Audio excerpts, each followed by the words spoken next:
action. Yeah, that was the word action. So the next thing I do is I cut a bevel on all of these. This is kind of tedious doing this. Actually, does someone have a knife I can borrow? A knife? Yeah, let's see. So I push the edge right up against the table and I cut towards myself, which isn't advice you'll get very often, but it's only going to work that way. So, and I hold the knife at a right angle. So that's at a 45-degree angle, pushed up against the corner of the table. And I'm going to, these knives aren't very sharp, so it's pretty safe. And then I'll do this on every single square. And so it's 4 times 6. Are you going to cut are you going to put that video on canvas? Yeah, that's the plan, yeah. That is the plan. But you know what they say about best laid plans. Now, I'll be able to do it. Upload it somehow.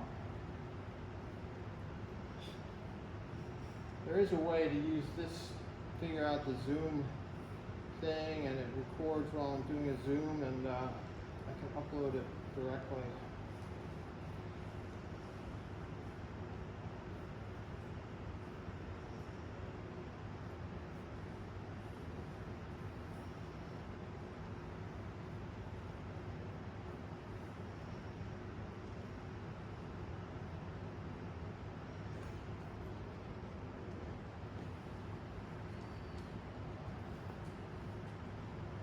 That cut got a little wobbly. Okay, I won't do all of them, but I have 3 sides, so I can assemble 3 sides. So again, I push this up against, just past the edge of the table, and I scratch this up. I'm doing 2 of them.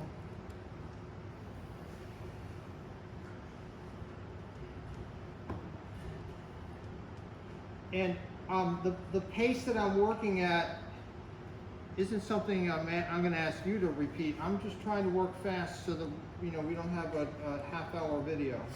But you take your time. Craft is important, so we want to be careful. Try to get things straight. It'll work out a lot better if things are straight. In the end, things will fit. If you're able to keep stuff, if you're able to be careful with it. So I'm putting on a generous amount of the slurry. And you got to stick your hand in the bucket of clay and find soft clay and put it in a container. And then at the end of class, you got to wash out the container, so dump what's left back into the bucket. Sometimes you got to dig around in there because there's lots of lumpy clay and you don't want that. You want the stuff that's sort of creamy.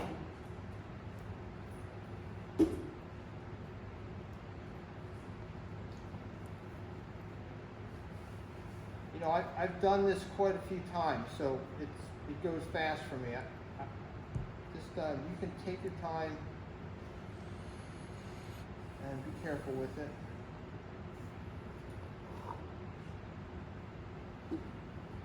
So these beveled edges allow me to just put all the pieces together, and that will leave an even size on all of the sides of the box. If we try to do it without cutting the stuff, like stacking things, one size will be taller than the other, and then the last piece that you put on won't fit. So it's important to make that right angle beveled edge so that the box ends up being all the same size. The sizes of the box are all the same size. So I made two. I mean, I'm putting two sides up, actually three, but I'm putting two up so that it can hold itself together and it won't flop down. So I put these two on right away.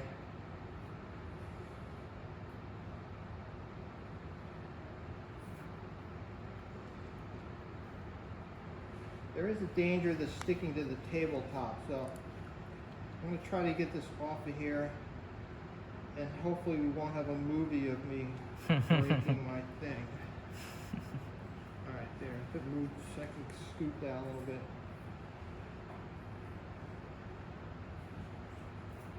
So there I have two sides on, and then I would just continue, you know, have these sides. This one, the top one is the toughest because students will often do this too soon when the clay is too wet, and they put the top one on and it's soft and it sags down. So you gotta do your best to get the clay the consistency that you want. Now I have these extra pieces that I cut off, and these are gonna work great. If you don't have, if for some reason you ended up without these because you balled them up, put them in the bucket or something, then you can just roll out coils. But since I have these, I can put them in the corners. They're all the right size already. And I just stick them in there. And these are going to reinforce the joints. The spot where things go together is generally the weakest part of whatever it is you're assembling. So that's where we spend a lot of time on joints, trying to get to the clay to stick, to stay stuck together. Things pop apart most often when it's drying, because things get smaller as they shrink, and that stresses it out as it's shrinking. So we will often put plastic on stuff, and it slows the shrinking down and it evens it out. So put it on, cover it with plastic, and put it on your shelf covered in plastic.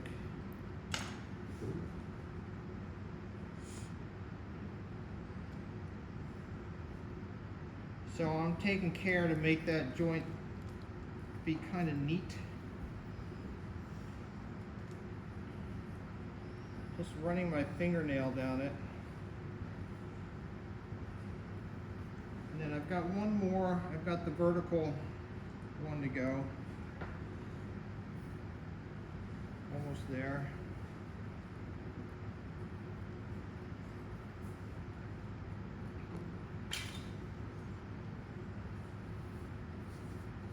I try to put my hand behind stuff when I'm pressing on it so that I don't squish it out. So I'm backing it up with my right hand in this case and pushing in with my middle finger or my left hand, kind of pushing it into that corner. I'm not pushing too hard, because if I push too hard, the seam will open up. And I'm going to clean this up. Again, I'm moving faster than you need to go. And let's zoom in here. Hand me the camera. Oh, sure. And we'll get a close-up of that. Where'd it go? Sorry, I did